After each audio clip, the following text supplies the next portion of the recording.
Pre heat అయ్యాక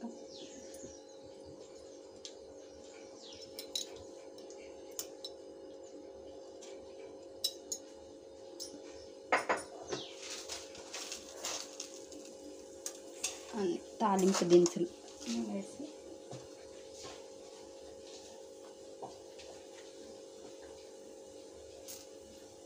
కొంచెం కరివేపాకు,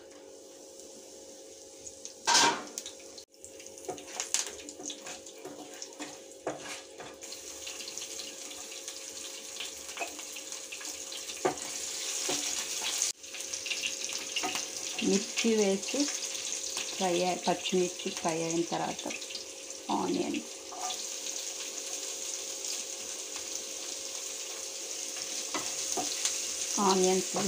ఫ్రై అవ్వాలి.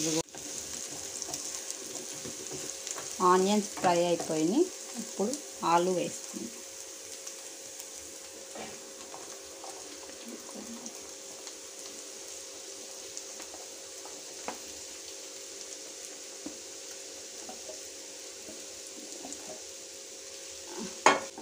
ఇవి కొంచెం ఫ్రై అయిన తర్వాత సాల్ట్ వేసుకోవాలి, కొంచెం పసుపు,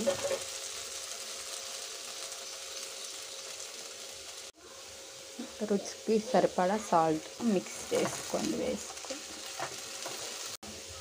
వెల్లిపాయ పేస్ట్ కచ్చా పిచ్చా తెచ్చింది వేసుకోవాలి.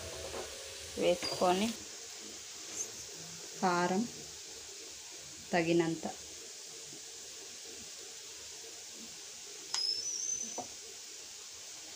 వేసుకొని ఇది ఒక 5 మినిట్స్ ఇలా ఉంచి ఆఫ్ చేసుకుంటే అయిపోద్ది ఆలు కర్రీ అనేది.